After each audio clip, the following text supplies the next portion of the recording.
ప్రియులారా, ప్రార్థన చేసుకుందాం. పరిశుద్ధుడా, మీకే స్తుతులు స్తోత్రాలు చెల్లిస్తూ ఉన్నాం. ఈ ప్రాతకాల ఆరాధనలో తండ్రి, మీ సన్నిధి నిత్యము మాతో ఉంచండి. ఆరాధన అంతటలో మహిమ ఘనత ప్రభావాలు మీకు ఆరోపిస్తూ యేసు ప్రభు వారి పరిశుద్ధ నామమున వేడుకొనుచున్నాము తండ్రి. ఆమేన్.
ప్రియమైన దేవుని కుటుంబీకులారా, మరి ఒకసారి మీ అందరికీ కూడా యేసు ప్రభువారి యొక్క పునరుద్ధాన శుభాలు నేను తెలియచేస్తూ ఉన్నాను. దేవుడు మీ కుటుంబాలను ఆశీర్వదించి దీవించునుగాక. మంచిదండి. ప్రతి కుటుంబము కూడా ఈ దినము వరకు కూడా 40 దినాలు ఈ శ్రమల కాల ధ్యాన కూటాల్లో చాలా చక్కగా భక్తిగా వినయ విధేయతలు కలిగి ప్రభువుని గణపరిచినటువంటి ప్రతి కుటుంబము దీవించబడుతుంది. అలాగే ఈస్టర్ అయిపోయింది, ఇక మన బాధ్యత తగ్గిపోయింది అని ఒకవేళ విశ్వాసము సన్నగిల్లుతుందేమో. కానీ ఈస్టర్ తోటే మనకి డెడ్ లైన్ మాత్రం కాదండి. ప్రతి దినము కూడా మన జీవితాల్లో పునరుద్ధానము కావించబడాలి. మనం ప్రతి విషయాల్లో కూడా పునరుద్ధరింపబడాలి. ప్రతి విషయములో కూడా మనము తిరిగి లేవవలసినటువంటి విషయాలు మనం గమనించవలసినటువంటి ప్రాముఖ్యమైనటువంటి సంగతి అని నేను జ్ఞాపకం చేస్తున్నాను.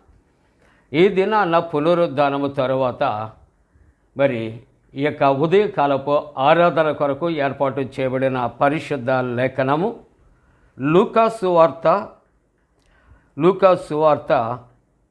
13వ వచనం 24వ అధ్యాయం మనం చదువుకుందాం. లూకా సువార్త 24వ అధ్యాయం 13వ వచనం.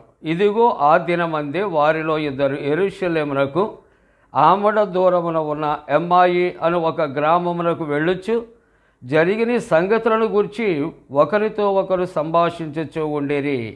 ఒకరితో ఒకరు సంభాషించుచూ ఉండేరి. అలాగనే లూకా సువార్తలో 24వ అధ్యాయములో ఇక్కడ మరి ఒక మాట మనం చదువుకుందాం. 32వ వచనం. అప్పుడు వారు ఆయన త్రోవలో మనతో మాట్లాడుచు లేఖనములను మనకు బోధించుచున్నప్పుడు మన హృదయము మనలో మండుచుండలేదా? మరలా 32వ వచనం చదువుకుందాం అందరం. అప్పుడు వారు ఆయన త్రోవలో మనతో మాట్లాడుచు లేఖనములను మనకు బోధించుచు ఉన్నప్పుడు మన హృదయములో మండలేదా? ప్రియా దేవుని కుటుంబీకులారా, విశ్వాసులారా, మరి అందరూ కూడా వాక్యము ఎరిగినటువంటి వారు, ప్రార్థనా పరులు, అందరూ విశ్వాసులు. అయితే ఈ పునరుద్ధానము ద్వారా మన యొక్క ప్రార్థనా జీవితం, మన విశ్వాస జీవితము ఇంకా అభివృద్ధి చెందాలి అని మరి జ్ఞాపకం చేసుకుంటూ ఉన్నాం. మరి యొక్క సమయంలో ఇక్కడ ఇద్దరు వ్యక్తులు కనిపిస్తున్నారు. వారట యెరూషలేమునకు ఆమడ దూరమును ఉన్నటువంటి ఎమ్మాయి గ్రామానికి వారు ప్రయాణమై వెళ్ళుచూ ఉన్నారు అని లూకా సువార్త 24వ అధ్యాయములో 13వ వచనములో వ్రాయబడుతూ ఉంటున్నది. అయితే ఇక్కడ యేసుక్రీస్తు ప్రభువారు కూడా వారి ప్రయాణములో వారితో కలిసి వెళ్ళుచూ ఉన్న ఈ ప్రాముఖ్య భాగాన్ని మనం జ్ఞాపకం చేసుకుంటూ ఉన్నాం. ఇక్కడ వారు ఆ యొక్క ఎమ్మాయి గ్రామానికి వెళ్ళుచూ ఉన్నటువంటి మార్గములో వారట ఈ దినము జరిగినటువంటి సంభాషించుచూ ఉండేరి అని దేవుని వాక్యం. ప్రియులారా, కొలస్సీ పత్రిక ఒకసారి జ్ఞాపకం చేసుకుంటే మన యొక్క సంభాషణ ఉప్పు వేసినట్లు కృపాసహితముగా ఉండాలని దేవుని యొక్క వాక్యము జ్ఞాపకం చేయబడుతూ ఉన్నది కదా. ఈ యొక్క యేసు ప్రభు యొక్క పునరుద్ధానముల గురించి ఇక్కడ ఎమ్మాయి పట్టణమునకు యెరూషలేము నుండి ప్రయాణమై వెళుచున్నటువంటి ఇద్దరు వ్యక్తులట వారు సంభాషించుకుంటూ ఉన్నారట. ఈ సంభాషణలో మరొక క్రొత్త వ్యక్తి కనిపించారు. ఆయనే యేసు ప్రభు. యేసు ప్రభు తనకు తానే వారి యొద్దకు వచ్చి వారితో కూడా నడిచాను అని దేవుని వాక్యము. ప్రియులారా, పునరుద్ధానము అంటే ఒక ప్రసంగములో మనం చెప్పగలిగినంత సత్యాలు కాదు. జీవిత కాలము కూడా, బ్రతికినంత కాలము కూడా పునరుద్ధానము కొరకు పునరుద్ధాన సత్యాలు చెప్పుకుంటున్నప్పటికీ కూడా సమయము సరిపోదు అని నేను ప్రేమతో తెలియచేస్తా ఉన్నాను. ఈ పునరుద్ధానము అంటే ఇది మిద్దంగా ఇదే అని చెప్పటానికి అవకాశము లేనిది ప్రియులారా. అయితే ఈ యొక్క పునరుద్ధానము జరిగిన తరువాత మన జీవితాల్లో యేసు ప్రభు తిరిగి ఆయన లేచాడు. ఆయన మరణమును ఆయన మరి సమాధిని గెలిచి లేచాడు అని సత్యము. ఇది తప్పనిసరిగా గ్రహించాలి, గుర్తించాలి. ఈ సత్యాన్ని చాటించవలసినటువంటి అవసరత ఉంది. అయితే ఈ పునరుద్ధాన దినాన్న కుటుంబాలుగా ఉన్న మనము, లేక విశ్వాసులుగా ఉన్న మనము, లేక సహవాసులుగా ఉన్న మనము మొట్టమొదటిగా మనం ఏం చేయాలి అనే ఆలోచన చేస్తున్నప్పుడు మనము యేసుతో నడవవలసినటువంటి కుటుంబముగా ఉండాలని ఈ మాటలు మనకు జ్ఞాపకం చేస్తూ ఉన్నాయి. అయితే యేసుక్రీస్తు ప్రభు వారితో నడుచుచూ ఉన్నాడు. కానీ ఆ ఇద్దరు వ్యక్తులు కూడా ఆయనను గుర్తు పట్టలేకుండా వారి కన్నులు మూయబడెను అని దేవుని యొక్క వాక్యము మాట్లాడుతున్నది. వారు చూచడం మట్టుకు చూచుచున్నారు, కానీ వారు గ్రహింపరు అంటాడు అపోస్తల కార్యముల గ్రంథములో. దేవుని యొక్క వాక్యం అంటుంది కన్నులుండి చూడవు అని దేవుని యొక్క వాక్యము హెచ్చరిక చేస్తూ ఉన్నది. ఇక్కడ యెరూషలేములో జరిగినటువంటి సంఘటన వారు సంభాషణ చేసుకుంటూ వారు వెళ్ళిపోతున్నారు, కానీ వారి యొక్క కన్నులట మూయబడి ఉన్నాయి అని దేవుని యొక్క వాక్యము ఇక్కడ చాలా స్పష్టంగా మరి వ్రాయబడినట్లుగా చూస్తూ ఉంటున్నాం. అటువంటి పరిస్థితులు వారు నడుస్తూ ఉంటూ ఉన్నప్పుడు, వారు జరిగిన విషయాలు వారు చెప్పుకుంటూ ఉన్నప్పుడు వారి ముఖాలు ఎలాగూ ఉన్నాయి అని ఆలోచన చేస్తే దుఃఖముఖాలై ఉన్నారు, దుఃఖముఖులై ఉన్నారు, వేదనతో వారు ఉన్నారు అని దేవుని యొక్క వాక్యం. ఆ ఇద్దరిలో ఒకరి పేరు ప్రస్తావించబడుతున్నది. క్లెయోపా అని వాడు యెరూషలేములో మరి బస చేయుచున్నావని చెప్పావు, కానీ ఈ దినము అక్కడ జరిగిన సంఘటన నీకు తెలియదా అని యేసు ప్రభుని ఆయన ప్రశ్నించాడట. అప్పుడు యేసుక్రీస్తు ప్రభు మరలా ఏమంటున్నాడంటే, అసలు ఏం జరిగింది అని వారిని యేసయ్య అడుగుతుములోని ఆంతర్యం ఏమిటంటే, యెరూషలేములో ఉన్నటువంటి ప్రజలు ప్రభువును గుర్చినటువంటి ఆ శిలువ యాత్రలు, క్రీస్తు ప్రభువుని శిలువ వేసి మరణమునకు అప్పగించిన సత్యము యెరూషలేములో నివసిస్తున్నటువంటి ప్రజలు గ్రహించారా లేదా అనే ఉద్దేశ్యంతో వారిని తిరిగి ప్రశ్న వేసినప్పుడు అక్కడ వారు చెప్పుతున్నటువంటి సమాధానం ఏమిటంటే, ఆయన దేవుని ఎదుటను ప్రజలు ఎదుటను ఆయన క్రియలతోనూ వాక్యముతోనూ శక్తి గల ప్రవక్త అయి ఉండని. ఎంత గొప్ప సాక్ష్యం ఇచ్చారండి ప్రియులారా.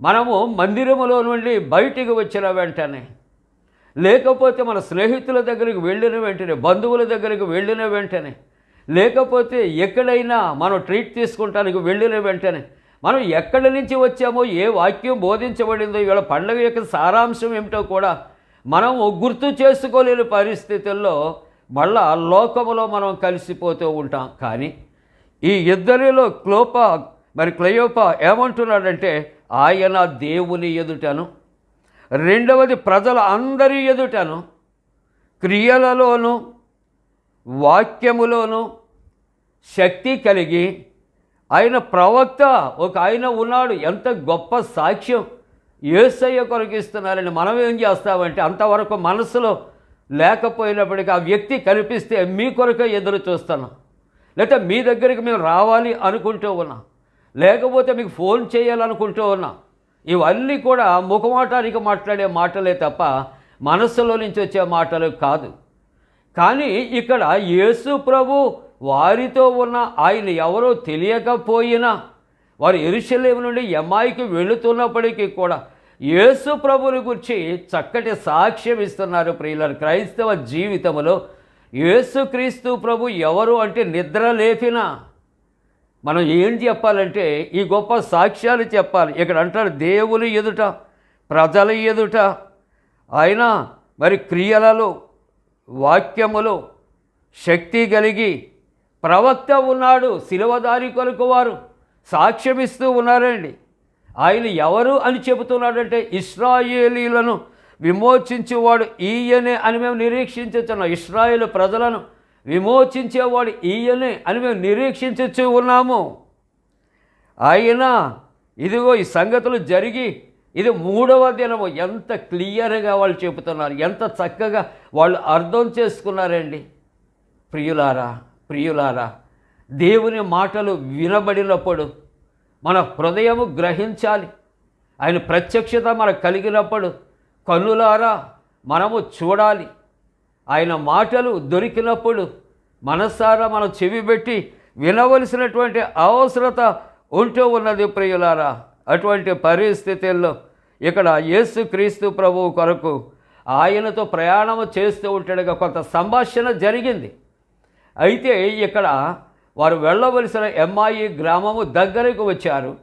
యేసు ప్రభువు కూడా ఇంకా ఎమ్మాయి దాటి ముందుకు వెళ్ళవలసినటువంటి ప్రయాణము అని ఈ ఇద్దరు ఆలోచన చేసి వారు ఏం చేస్తున్నారంటే, ఇక్కడ సాయంకాలము కావచ్చింది, ఇదిగో ప్రొద్దు గుంకిపోయింది, చీకటి పడిపోయింది, మాతో కూడా ఉండమని ఆయనను బలవంతము చేశారు. మన జీవితాల్లో ఏంటంటే బాగా కిత్తండికి తప్పనిసరిగా ఒకవేళ వాళ్ళని ఏదైనా మేలు పొందుతాం అనుకుంటే వాళ్ళని ఉంచాలని ప్రయత్నం చేసినా, లేకపోతే ఇంకా మనకి బాగా మంచి సంబంధికులైతే చాలా ప్రెషర్ ఇస్తాం. కానీ లేకపోతే వాళ్ళు చెప్పే ప్రశ్న సమాధానాలకు మనం ఏం జీవుడిస్తామంటే, మరి మేమైతే ఉండిపోవాలంటున్నాం, చీకటడిపోయింది, చాలా దూరం కదా, కానకూడదంటే పోనీ మరి వెళ్ళండి అని ఏం చేస్తామంటే ఎస్కేపిజం.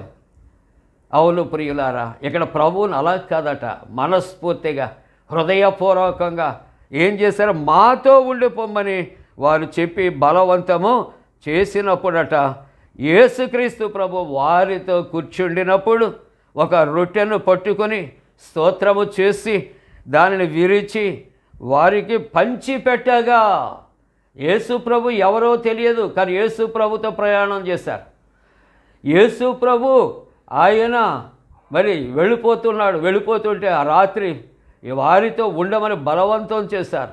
అటువంటి యేసు ప్రభు కొరకు మంచి సాక్ష్యం ఇచ్చారు. అయితే యేసుక్రీస్తు ప్రభు ఒక రొట్టెను ఆయన పట్టుకొని స్తోత్రము చేసి దానిని విరిచి వారికి పంచిపెట్టినప్పుడంట ఒక ఆశ్చర్యకరమైన కార్యం ఏమిటంటే వారి కన్నులు తెరవబడ్డాయి. అవును ప్రియులారా, దేవుని యొక్క వాక్యము ప్రకటించబడుచుండగా, దేవుని యొక్క వాక్యాన్ని వింటూ ఉండగా, దేవునితో ప్రయాణము చేస్తుండగా, దేవునితో సహవాసము చేస్తూ ఉంటుండగా మన కన్నులు, ఆత్మీయ నేత్రాలు తెరవబడాలి. ఎందుకంటే యుగ సంబంధమైన దేవత మన మనోనేత్రాలకు ఆయన గుడ్డితనాన్ని కలుగు చేసిందే అంటాడు. దైవ వాక్యములో చెప్పబడిన ఏ మాటలు నిరర్ధకం కాదు ప్రియులారా, దేవుని బిడ్డలారా. అంతవరకు వారి యొక్క కన్నులు మందముగా ఉన్నాయి, మూయబడి ఉన్నాయి. కానీ ఇక్కడ ఆ రొట్టె ఆయన విరిచి వారికి ఇచ్చినప్పుడట వారి కన్నులు తెరవబడెను అని దేవుని యొక్క వాక్యము. ఆ తరువాతట వారు గుర్తుపట్టిరి అంతటా ఆయన వారికి అదృశ్యుడయ్యను. ఇదంతా కూడా ఆయన చేసిన తర్వాత ఆయన రెప్పపాటులో అదృశ్యుడైపోయాడు, కనబడనటువంటి రీతిలో ఆయన వెళ్ళిపోయాడట.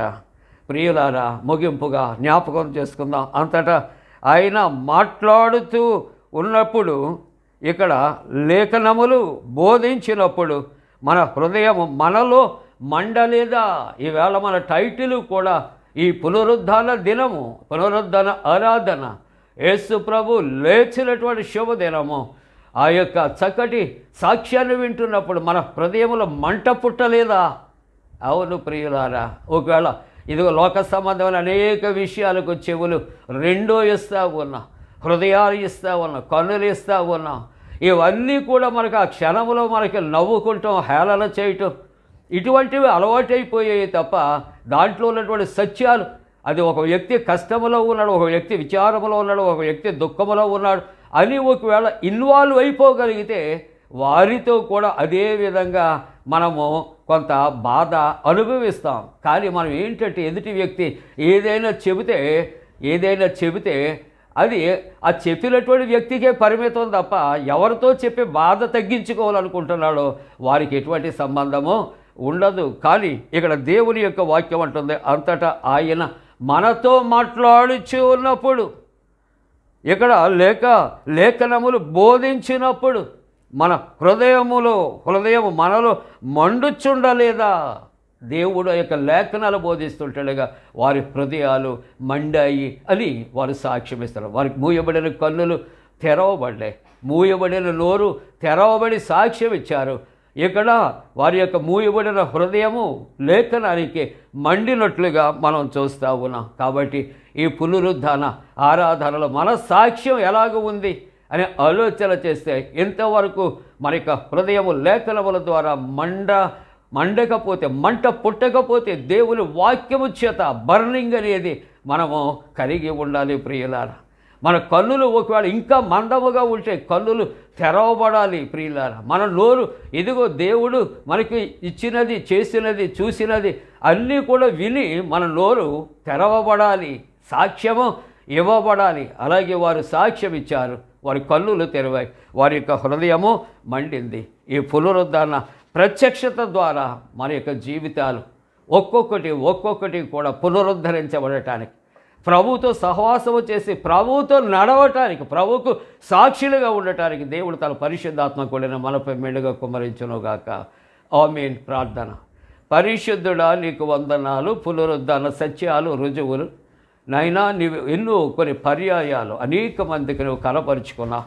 మా జీవితాలు నీ లేఖనాన్ని చదివినప్పుడు విన్నప్పుడు కూడా మా హృదయంలో మంట పుట్టాలి, మా కన్నులు తెరవబడాలి, మా నోరు తెరవబడి సాక్ష్యం ఇవ్వాలి.